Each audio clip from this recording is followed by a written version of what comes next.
আমি সাকিব একসাথে আমরা রুমে টাইম স্পেন্ড করছি, তো সেখানে হয়তো মানে উনিও এসেছে আবরামকে নিয়ে। আসলে এই কথাটার ব্যাখ্যা দেওয়ার রুচি আমার নেই, কারণ যেখানে সেজআপ থাকে সেখানে বারবার বারবার উনি আজকে বিগত 1 বছর ধরে একই ওয়ার্ড বারবার উনি রিপ্লাই করছেন যে আমরা একটা কোয়ালিটি টাইম। তো সেজআপের যেহেতু এখানে আবির্ভাব আছে, কোয়ালিটি টাইমটা বারবার আমার দর্শক বা ফ্যান ফলোয়ার কাছে তুলে ধরার কোনো যুক্তি আসে না। আসসালামু আলাইকুম, সবাই কেমন আছেন? আশা করি সবাই সুস্থ আছেন, ভালো আছেন। আপনাদের দোয়ায় আমিও অনেক ভালো আছি।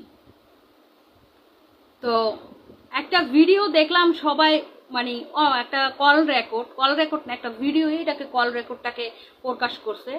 তো ওইখানে দেখলাম একটা ঈদের সময় একটা ইন্টারভিউতে বুবলিকে প্রশ্ন করছে যে, বুবলি আপু, আপনি এরকম কখনো হয়েছে সাকিব খানের বাড়িতে গেছেন যে অপবিশ্বাসও আছে, জয়ও আছে, এরকম কখনো হয়েছে?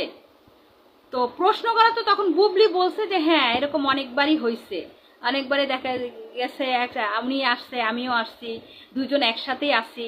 তো বুবলি কিন্তু ব্যাপারটা ভালো করে বলছে, মানে সুন্দরভাবে বলছে, বলতে পারতো ওই কামলা, ওই বেডি, ওই কি কয়, ওই তালাকপাত্র মহিলা আমার স্বামীর কাছে আশেপাশে ঘোরাঘুরি করতেছে, আমার স্বামীকে আবার ব্ল্যাকমেল করার চেষ্টা করতেছে, এটাও বুবলি বলতে পারতো।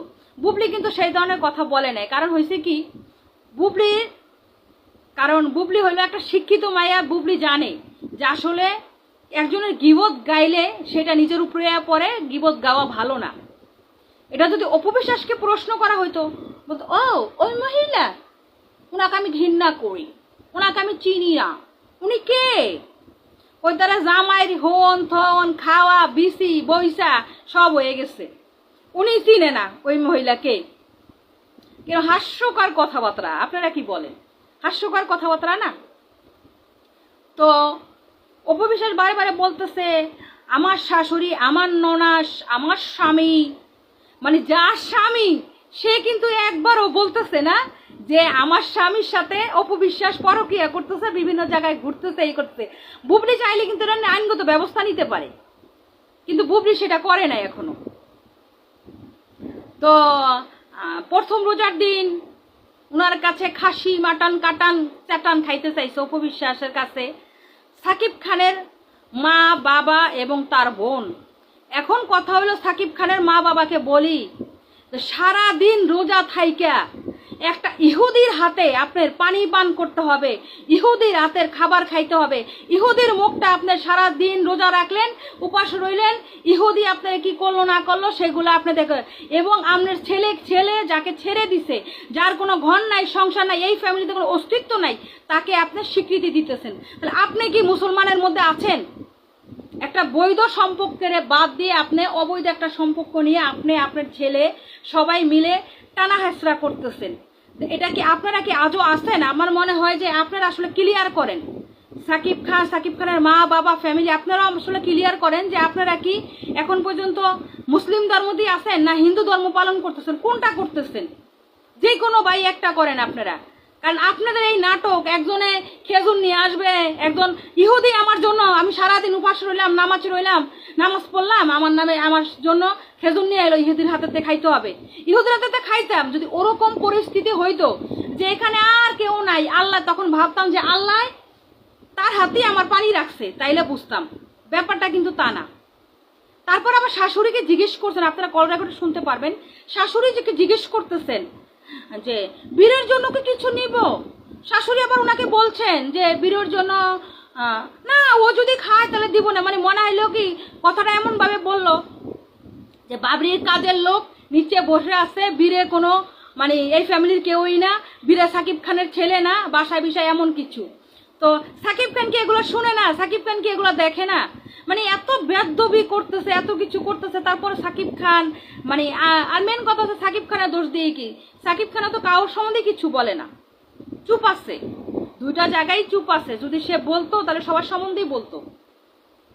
তো যাই হোক, এখন অপবিশ্বাসকে বলবো, আপনি এই নাটক বন্ধ করেন যে আমার স্বামী, আমার শাশুড়ি, আমার শ্বশুর, হ্যাঁ, আপনার যেহেতু এত খারাপ লাগে, আবার আপনার লোকজন বলতেছে যে বিয়েই হয় নাই, ডিভোর্স হবে কোত্থেকে? হ্যাঁ, তো বিয়েই হয় নাই, ডিভোর্স হবে কোত্থেকে? সেইটা তো আমরাও জানতে চাই যে আপনার যে বিয়েটা হয়েছে, আপনার ছেলেটা যে লিগেল, আপনার যে মনে করেন যে লিগেল স্ত্রী, সেই কাগজটা একটু দেখান, ডিভোর্সটা হয়েছে সেটা একটু দেখান, কোন জায়গায় বিয়ে হইলো, কেমনে হইলো, হিন্দু ধর্মতে হইলো না মুসলিম ধর্মতে হইলো, যে কোনো ধর্মতে একটা ধর্ম তো আপনারা পালন করে বিয়ে করছেন, তো সেটা আমাদেরকে একটু দেখান। তাহলে মনে করেন তখন বিপুলিকে আমরা বলতে পারবো যে তুমিও দেখো তোমার কাগজটা, ঠিক আছে? এই যে এই বিষয়গুলো, এগুলো তো মনে করেন যে একটা নাটক দাঁড়াইতেছে, মানে মানে কি বলবো, আমাদের বাংলাদেশের মধ্যে আনকি খানকিয়ে গেছে বইরা, যে কোনো লোক যা খুশি করতেছে, বিয়ে ছাড়া হইতেছে, খাইতেছে, ধুইতেছে, হ্যাঁ, কেউ কোনো কিছু হচ্ছে না। কিন্তু সাধারণ একটা পাবলিক একটা কিছু করুক, পুলিশ ভিতরে নিয়ে ঢুকায় রেখে দিবে। এই যে একটা বিষয়, এখন দেখা গেছে বাংলাদেশে যার জোর আছে, তার মূল্য আছে, যার টাকা আছে তার জন্য আইন আছে। আমাদের মতো সাধারণ লোকদের কোনো আইন নেই, কারণ সত্য কথা বললি কেন গ্রেফতার হয়ে যেতে পারি। আমার এখানে এসে অনেকে কমেন্ট করে, হ্যাঁ বুবলি বলে আকাম কুকাম কইরা এখানে আসছে, এই করছে সেই করছে, তুই জানোস আমার কয় খানকি ম্যাগি নডি ম্যাগি, তোরে পাইলে এই করমু সেই করমু।